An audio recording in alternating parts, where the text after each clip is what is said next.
오늘 설교 본문을 말씀드리고 함께 읽어보는 시간을 먼저 가져보도록 하겠습니다. 오늘 설교 본문은 마가복음 7장 20절부터 23절이 되겠습니다. 마가복음 7장 20절에서 23절을 다 같이 함께 읽어보도록 하겠습니다. 또 이르시되 사람에게서 나오는 그것이 사람을 더럽게 하느니라. 속에서 곧 사람의 마음에서 나오는 것은 악한 생각, 곧 음란과 도둑질과 살인과 간음과 탐욕과 악독과 속임과 음탕과 질투와 비방과 교만과 우매함이니 이 모든 악한 것이 다 속에서 나와서 사람을 더럽게 하느니라. 아멘.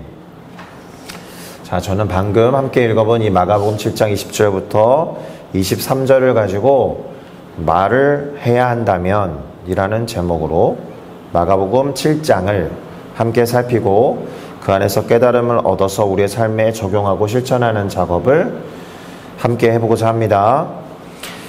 자, 우선 이 마가복음 7장은 말의 영향력에 관한 이야기라고 요약을 해볼 수가 있습니다.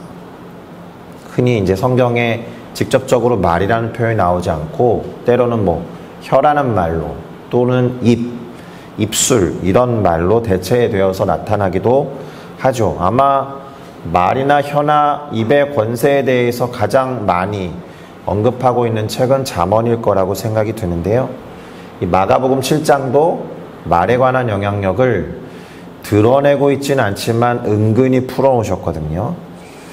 그렇게 성경의 말이 갖는 영향력에 대해서 대단히 다양한 방식으로 기록하고 있다는 것을 우리가 쉽게 접할 수 있기 때문에 말이 갖는 영향력이 얼마나 중요한지를 깨닫는 것은 그렇게 어려운 작업은 아닐 겁니다. 자, 오늘은 많이 들어보셨을 것 같은데 아주 유명한 예화를 가지고 이 말에 관한 이야기를 시작해 보려고 합니다. 어느 나라의 임금이 이제 신하들을 불러놓고 두 가지 명령을 내리는 거죠.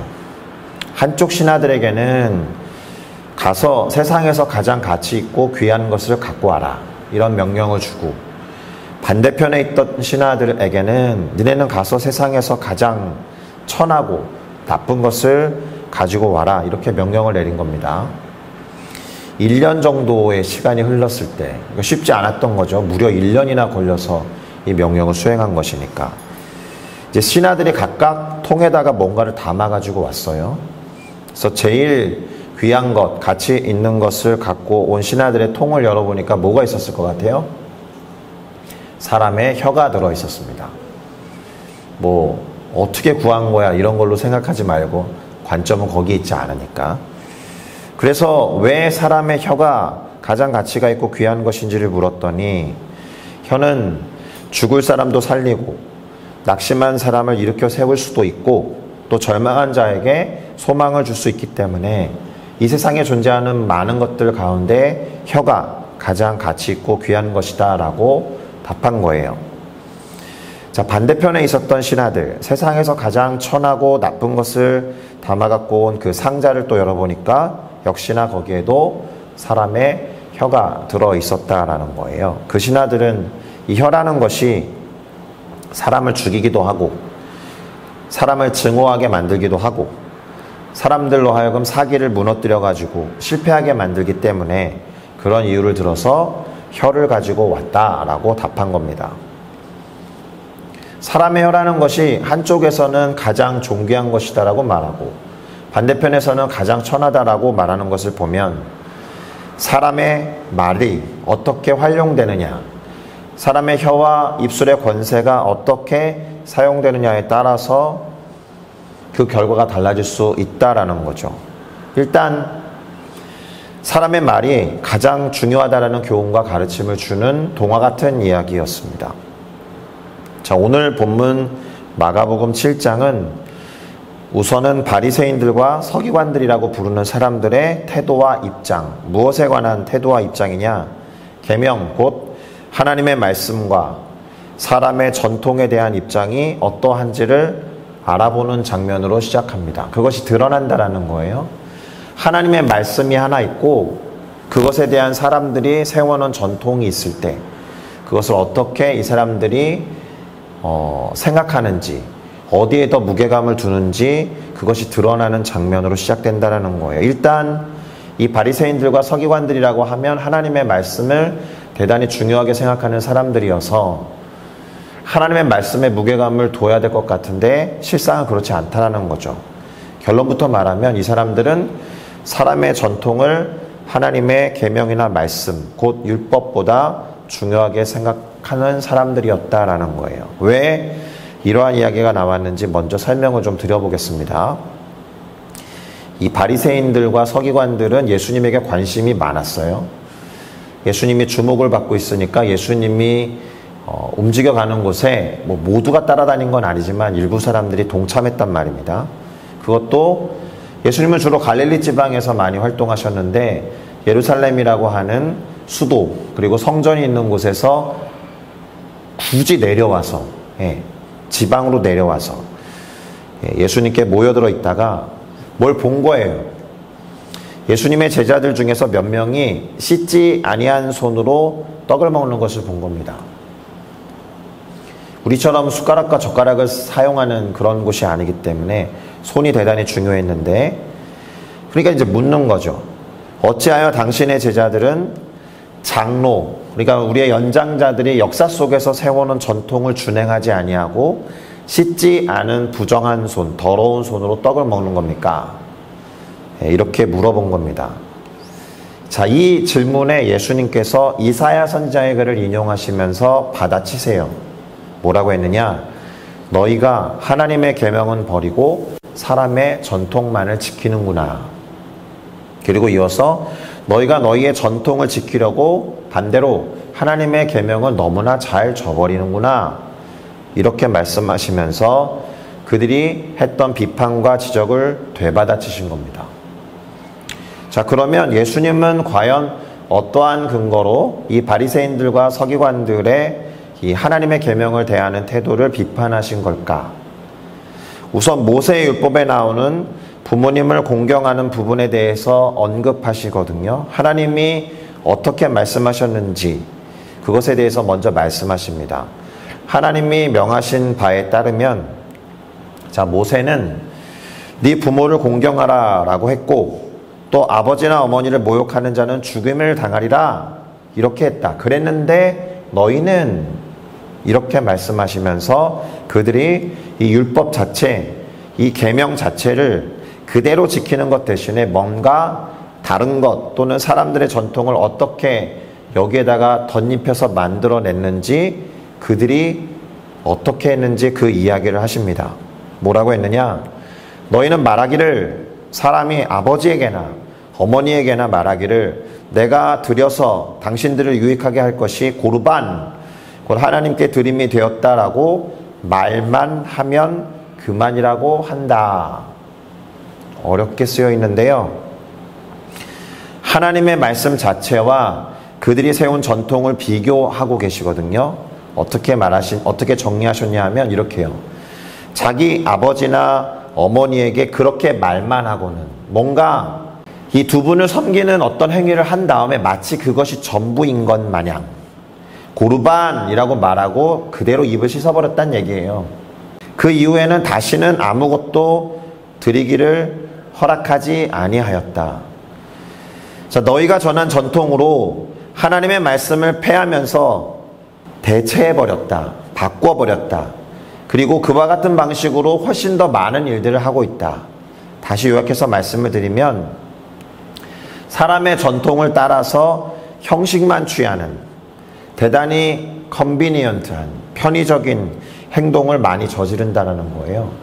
하나님이 주신 말씀 자체에 집중해서 그 말씀을 어떻게든 실천하려고 하는 것이 아니라 그것을 표현하는 형식과 어떤 방식만 남겨놓고 그거를 딱 하고 나면 고르반이라고 말하고 더 이상 아무것도 하지 않는 그러한 모습을 비판하신 겁니다. 그 고르반이라는 것은 하나님께 했습니다, 뭐 이런 뜻으로 보시면 되는데, 부모님에 대한 공경을 끝까지, 그리고 불효를 저지르면 죽음을 당할 정도까지 엄격한 명령임에도 불구하고 저 여기까지 했습니다 하고 고르반 하고 더 이상 하지 않는 그러한 편의적인 태도를 비판하신 겁니다.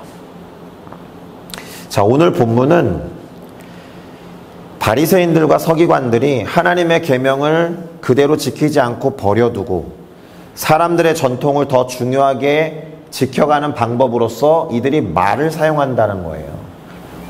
고르반이라고 말만 하고 그걸로 그친다라는 뜻입니다. 그래서 이 서두에 오늘 마가복음 7장이 말의 영향력, 혀나 입의 권세에 대한 것이라고 말한 이유가 바리새인들과 서기관들이 하나님이 명령하신 계명을 잘 지키는 사람들처럼 보이지만 실상은 자기들이 세우는 전통만 지켜 행하는 행위만 해놓고 본질은 중요하게 생각하지 않고 나 그 행위 했으면 끝! 이렇게 말만 하더라.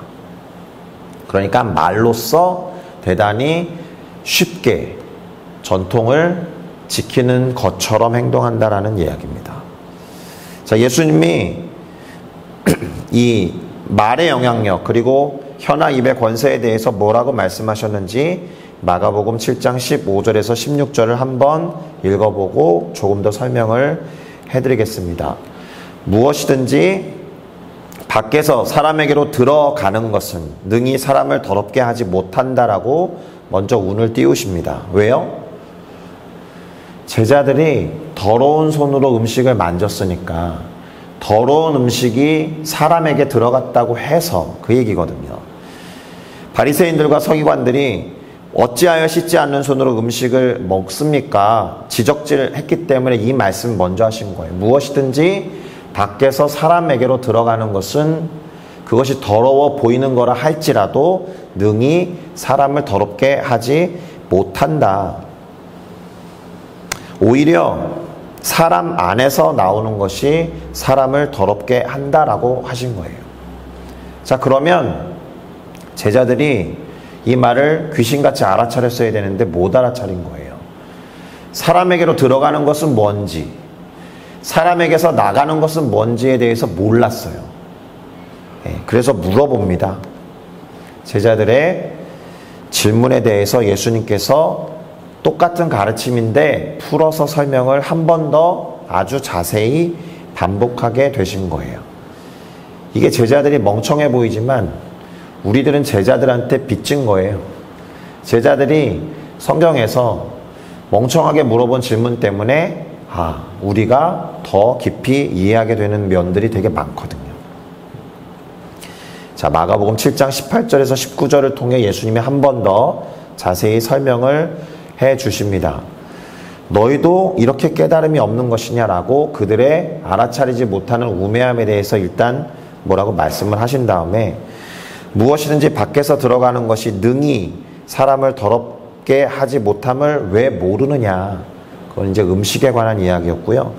이는 음식이니까 마음이 어디에 있는지는 모르겠지만 음식이 마음으로 들어가는 건 아닌지 배로 들어가고 다시 밖으로 나가기 때문에 그거는 사람을 더럽게 하지 못한다. 그 다음 구절, 오늘 본문이었던 마가복음 7장 20절에서 23절이 이제 하시고자 했던 말씀인데요. 사람에게서 나오는 그것이 사람을 더럽게 하느니라. 그게 뭐라는 거예요? 속에서, 그러니까 사람의 마음에서 나오는 것. 음식은 사람의 마음으로 들어가는 것이 아니고 배로 들어갔다 그냥 밖으로 나오는 것이지만 사람의 마음속에서 나오는 악한 생각, 곧 음란과 도둑질과 살인과 간음과 탐욕과 악독과 속임과 음탕과 질투와 비방과 교만과 우매함, 이 모든 것이 사람의 마음에서 나오기 때문에 그것을 듣는 사람들을 더럽게 한다, 이렇게 말씀하신 겁니다. 그런데 이 모든 것, 사람의 마음속에서 나오는 악한 생각들이 어떤 방식으로 나올까요? 말로 나온다는 거예요. 말하는 것을 통해서. 그래서 말하는 것을 조심할 것에 대해서 가르침을 주신 장이 이 마가복음 7장이다라는 겁니다. 이러한 가르침을 1차적으로 주시고 예수님이 이제 이동을 하십니다. 두로라고 하는 지방으로 가셔서 어떤 집에 아무도 모르게 은밀히 있고자 하셨지만, 왜냐하면 사람들이 하도 따라다니니까. 그런데 어떤 한 여성이 예수님을 찾아옵니다. 그만큼 갈급했던 거예요. 그만큼 문제가 있었던 거죠. 그 여인은 헬라 사람, 그러니까 그리스 여인이라고 말을 하고 있고 수로보니게라는 족속의 여자였다라고 합니다. 한마디로 이방인이었다는 얘기입니다. 그런데 그 여인에게는 귀신, 그것도 더러운 귀신이 들린 어린 딸이 있었다는 것이고, 그래서 갈급하게 예수님을 찾고 물어서 찾아와서는 귀신을 쫓아내 주시기를 간구한 겁니다. 자, 일단 이 여인에게 예수님이 어떻게 대우하셨는지 우리는 잘 알고 있습니다. 아주 유명한 것이거든요. 자녀로 하여금 먼저 배불리 먹게 하지, 자녀의 떡을 취해서 개들에게 던지는 것은 마땅하지 않다. 무슨 말입니까? 이 수로보니게 여인을 개 취급한 겁니다. 이방인을 위해서 나는 사역하지 않는다. 이방인의 필요를 채워줄 수 없다. 우리 민족들을 내가 먼저 돕고 섬길 거야. 이런 식으로 말씀하십니다. 그렇다라고 해서 이 말씀이 진리는 아닙니다. 예수님이 실제로 유대 민족만을 위해서 이 땅에 왔다, 이렇게 생각하셨는데 갑자기 생각을 전환하신 게 아니고 이 상황과 이 환경 가운데서 저렇게 말씀하신 이유와 목적이 있을 뿐, 예수님의 생각이 정말로 그 여인을 개처럼 생각한 건 아니겠죠. 어쨌든 조금은 지나친 말, 누구든 이런 말을 들으면 낙심하게 될 테고 자존심 상해해야 정상일 정도의 말이었는데 이 여인이 의외로 반응을 보입니다. 이것도 잘 아실 겁니다. 이 여인이 뭐라고 했느냐? 주님, 그 말이 맞습니다. 그러나 상 아래에 있는 개들도 아이들이 먹다가 흘리는 부스러기라도 먹습니다. 그러니까 부스러기 같은 은혜라도 베풀어 주십시오라고 이야기한 겁니다. 저희를 개라고 해도 상관없는데 그래도 떨어지는 부스러기 같은 은혜라도 먹여주시면 우리 딸이 낫겠습니다. 이렇게 말한 것 같아요. 대단히 놀랍죠. 예수님의 상처를 줄 수 있을 법한 말, 그 말을 다르게 반응하는 말로 일종의 받아친 겁니다. 부스러기 같은 은혜여도 그 은혜면 족하다고 하는 이 여인의 말, 이걸 기억하셔야 되겠습니다. 자, 예수님이 그러면 어떻게 반응하셨을까요? 네가 이 말을 하였으니 들어가라. 귀신이 네 딸에게서 나갔느니라. 집으로 돌아가라. 이렇게 말씀하신 거죠. 예수님도 이 말을 하였으니라는 이 표현을 통해서 기대하셨던 거예요. 이 여인이 이렇게 나올 것을 알고 계셨다라는 거죠. 네가 이 말을 하였으니, 내가 듣고자 하는 그 말을 하였으니 돌아가라. 귀신이 네 딸에게서 나가느니라. 자, 마음에서 나오는 말에 담긴 여러 가지 것들이 사람을 더럽힌다라고 하신 그 가르침을 하신 다음에 실제적인 예가 될 수 있는 상황이 벌어진 거죠. 그래서 이 상황에서 적용할 수 있는 가르침을 또다시 주신 것이다라고 보시면 됩니다.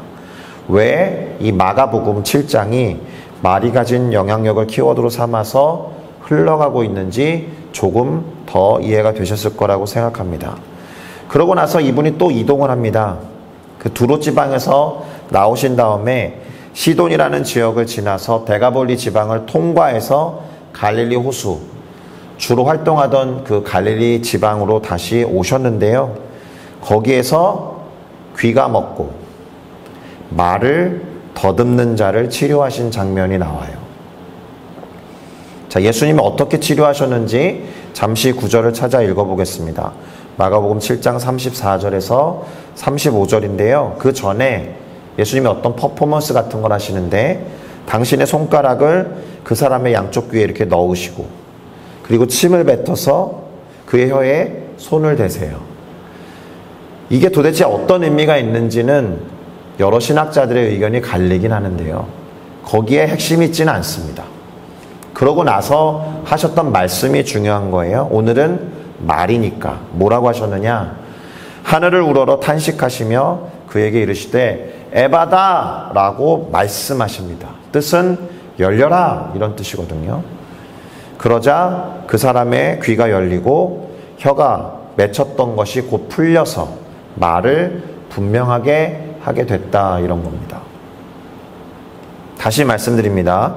귀에다 손을 넣으시고 침을 뱉어서 그의 혀에 손을 대시는 이 이상한 행동에 대해서는 오늘 중요한 논점은 아닙니다. 그러나 결국 에바다 라고 하는 말씀을 통해서 그 사람을 치유하셨다. 그런 다음에도 역시 말과 관련된 장면이 계속 이어져요. 어떻게 이어지느냐? 예수님께서 이 치유 장면과 기적을 체험한 사람들에게 경고하는 말을 하십니다. 아무에게도 말하지 말아라 이렇게 말씀하십니다. 그런데 그렇게 경고를 하면 할수록 그 사람들이 더욱더 널리 전파, 곧 말을 계속하셨다라는 거예요. 그 전파하는 말을 듣고 놀라서 또 말하죠. 뭐라고요?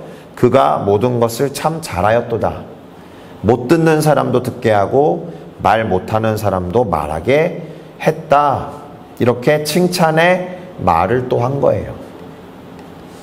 여기까지가 오늘 마가복음 7장의 전부입니다. 자, 그런데 이 마가복음 7장에는 아이러니가 있어요.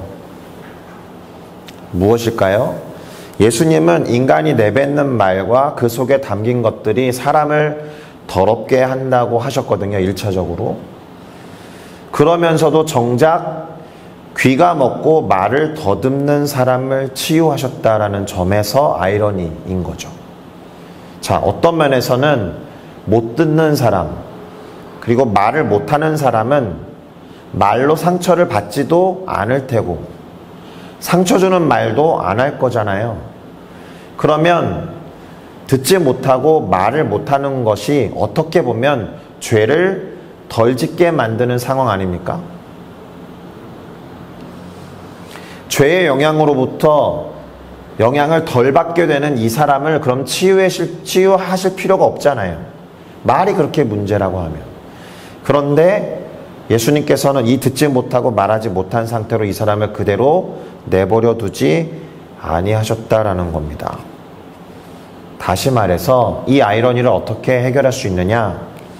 입과 혀의 권세, 곧 말의 힘과 그 영향력이 크다고 해서, 그런데 또 그것이 제 기능을 하지 못한다라고 해서, 거기에 안 좋은 것들이 담긴다라고 해서 말하는 것을 원천적으로 봉쇄해야 하는 건 아니지 않습니까? 요즘에 한국에서는 입틀막이라는 유행어가 있죠. 그 이야기를 더 할 건 아닙니다. 그러나 입틀막, 그렇게 말하는 것을 못 믿어서 원천 봉쇄하는 것이 인격적일 리가 없잖아요. 그것이 옳다라고 한다면 예수님께서 말 못하는 사람, 듣지 못하는 사람을 치료해 주셨을 리가 없으니까. 오히려 무엇인가가 제 기능을 하지 못한다라고 한다면 그것을 없앨 게 아니라 그 기능을 잘 하도록 보완하는 것이 필요하지 않겠습니까? 그러니 예수님은 듣지 못하고 말을 제대로 못하는 이 사람을 치유해 주신 것이고, 가르침은 계속 유효한 거예요. 말을 어떻게 할 것인가, 거기에 초점을 두셔서 말을 조심하고 혀와 입의 권세를 잘 다스려라, 이런 가르침을 주시는 장이 마가복음 7장이라고 볼 수 있다는 겁니다. 그러니까 우리는 어디에 관심을 둬야 할까요? 말을 어떻게 사용하느냐, 여기에 문제의 핵심이 있는 거예요. 말에다가 무엇을 담아서 전달할 것이냐, 여기에 관심을 둬야지 말이 문제야 라고 해서 말을 없애는 것은 이상한 거죠. 예화를 하나 또 말씀드리고 설교를 마무리하는 작업을 하겠습니다. 아마 이 예화도 많이 들어보셨을 수 있습니다. 유럽의 한 성당의 한 신부가 성찬을 준비하고 있었어요. 한 어린아이가 그 신부를 도와서 성찬을 함께 준비합니다. 그러다가 이 어린아이가 실수를 저질러요. 포도주가 든 그릇을 땅바닥에 떨어뜨리고 맙니다. 신부가 버럭 화를 내요. 저리 나가, 너 같은 녀석 필요 없어. 대단히 혼을 내면서 비인격적으로 말을 한 거죠. 훗날 이 어린아이가 커서 무신론자가 됐을 뿐만 아니라 유고슬라비아라는 나라가 한때 공산국가였는데 유고슬라비아의 철권 통치를 했던 티토 대통령이 이 꼬마입니다. 물론 이 한 번의 경험으로 이 티토라는 사람이 무신론자가 되고 그 다음에 독재를 행하는 공산주의 지도자가 됐다라고 말할 수는 물론 없겠죠. 그런데 전혀 다른 결과를 낸 비슷한 이야기가 동시대에 벌어져요.